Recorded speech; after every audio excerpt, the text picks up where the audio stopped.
ये देखो गाइज मैंने क्या बनाया है यहाँ पे। दो एनपीएन ट्रांजिस्टर BC547, दो एनपीएन ट्रांजिस्टर और दो कैपेसिटर्स लगा के 100 माइक्रोफैराड के कैपेसिटर्स मैंने लगाए हैं।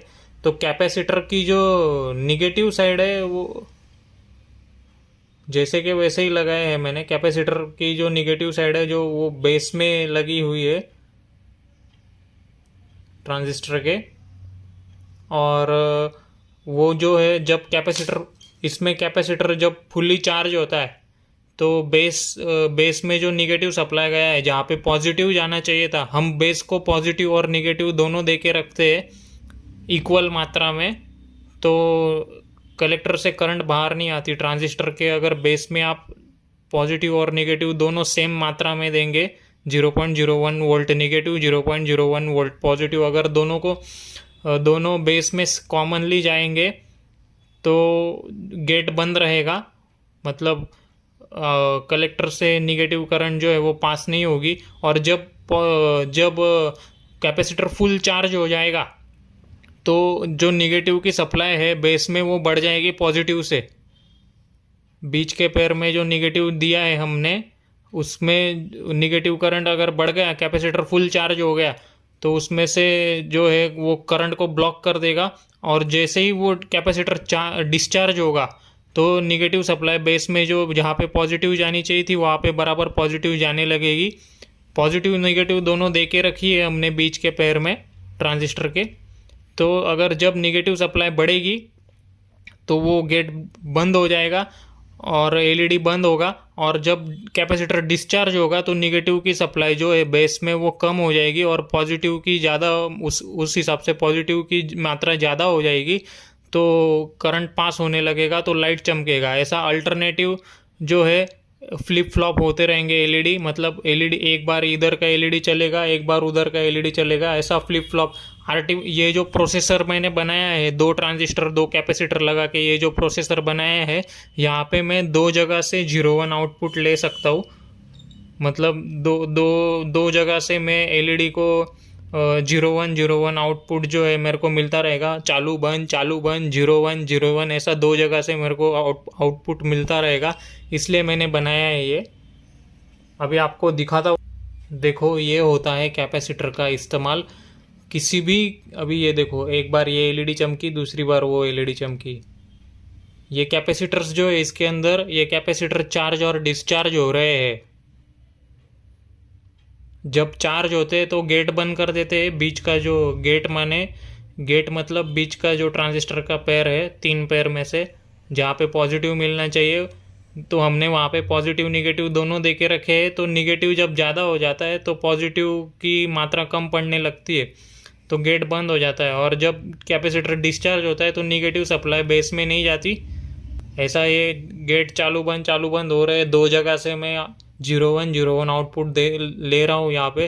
तो इसका करंट अभी मैं इसको 3 वोल्ट पे चला रहा हूँ। अगर मैं इसकी वैल्यू 5 वोल्ट कर दूँ, सप्लाई की वोल्टेज बढ़ा दूँ, 5 वोल्ट पे चलाऊँ, तो ये जो है फास्ट मूव करेंगे। मतलब बहुत स्पीड से 0 1 आउटपुट मेरे को, ये अभी स्लो चल रहे हैं तो मैं इसकी वोल्टेज बढ़ा के इसका स्पीड भी बढ़ा सकता हूँ। तो मेरा कहने का मतलब ये है कि कैपेसिटर कब इस्तेमाल होता है, जब किसी भी प्रोसेसर को आपको आर्टिफिशियली किसी भी चीज़ को इंटेलिजेंट बनाना है। आर्टिफिशियल इंटेलिजेंस में कैपेसिटर, क्योंकि इसके अंदर वन स्टोर होता है, मेमोरी इसके अंदर होती है, तो ये ट्रिगर करता है। ट्रांजिस्टर तो खाली एक स्विच है, वो बहुत सारे स्विचेस का प्रोसेसर होता है। लेकिन मदरबोर्ड में भी बहुत सारे कैपेसिटर्स होते हैं जो अपने अंदर वैल्यू स्टोर रखते हैं। तो अभी मैं आपको दूसरा भी बताता हूँ जिसमें मैंने वेरिएबल रेसिस्टर जो है, अभी जो मैंने रेसिस्टर यूज़ किए है वो परमानेंट रेसिस्टर है। उसमें वेरिएबल रेसिस्टर अगर मैं डाल दूँ तो इसका स्पीड कम ज़्यादा कर सकता हूँ मैं। अभी आपको दिखाता हूँ वो 9। अभी ये देखो दूसरा प्रोसेसर जो मैंने बनाया है जिसके अंदर मैंने वेरिएबल रेसिस्टर डाला है। मतलब रेसिस्टेंस की वैल्यू जो है वो 1K से लेके 5K तक मैं कम ज़्यादा कर सकता हूँ। अभी देखो इनका स्पीड देखो कितना है, ये फास्ट हो रहा है, तो इसको मैं स्लो भी कर सकता हूँ। मतलब कैपेसिटर जो है वो चार्ज और डिस्चार्ज होंगे थोड़ी सी कम स्पीड में चार्ज और डिस्चार्ज होंगे। चार्जिंग को टाइम लगेगा, डिस्चार्जिंग तो हो ही जाएगी वैसे, लेकिन चार्जिंग में टाइम लगेगा। अगर मैं ये वेरिएबल रेसिस्टर जो है ये मैं डायरेक्ट सप्लाई के इधर भी लगा सकता हूँ, मतलब सप्लाई का वोल्टेज कम ज़्यादा करके भी मैं इसका ये कर सकता हूँ, स्पीड कम ज़्यादा कर सकता हूँ। अभी देखो, अभी मैं इसको, अभी ये स्लो हो गया, देखो ये वेरिएबल रेसिस्टर की मैंने ये जो है रेसिस्टेंस बढ़ा दिया करंट को, तो ये जो कैपेसिटर है वो स्लोली चार्ज हो रहे हैं। अगर मैं वेरिएबल इसका रेसिस्टेंस कम कर दूँ तो ये फास्ट ब्लिंक करेंगे, फटाफट करंट बहेगी। अभी देखो, इसको मैं स्लो कर देता हूँ, इसको मैं बहुत स्लो भी कर सकता हूँ इसका रेसिस्टेंस बढ़ा के। देखो अभी ये स्लो हो गया, इसको फास्ट भी कर सकते हैं रेसिस्टेंस कम करके।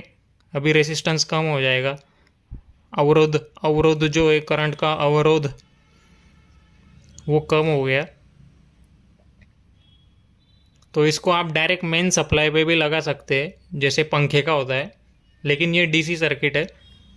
तो ये मैंने 2 ट्रांजिस्टर और 2 कैपेसिटर लगा के ये एक प्रोसेसर बनाया है जिसमें मैं 2 जगह से आउटपुट ले रहा हूँ। 0101 चलता रहता है, चालू बंद बाइनरी में 01।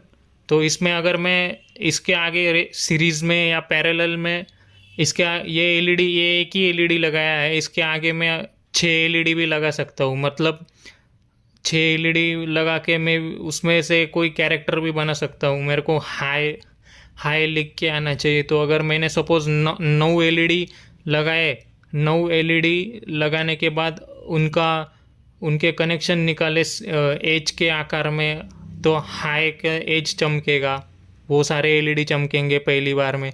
और फिर आई के दूसरे जो है वो एलईडी चमकेंगे। मतलब 9x9 3x3 की जो एलईडी स्क्रीन होगी जिसमें 9 एलईडीज रहेंगे, तो उसमें से मैं एच के आकार के जो है, एच आकार मतलब पहली और लास्ट रो और बीच की रो, मतलब एच के आकार में जितने भी एलईडी बैठ रहे हैं उनका सबका कनेक्शन मैं इसको दे दूंगा, तो वो सब जलेंगे। और दूसरी टाइम पे आई के आकार में जो एलईडी लगे हैं मैट्रिक्स में, उनके कनेक्शन में इसके पैरेलल में लगा दूंगा, तो आई चमकेगा, मतलब स्क्रीन पे दिखेगा हाई, HI।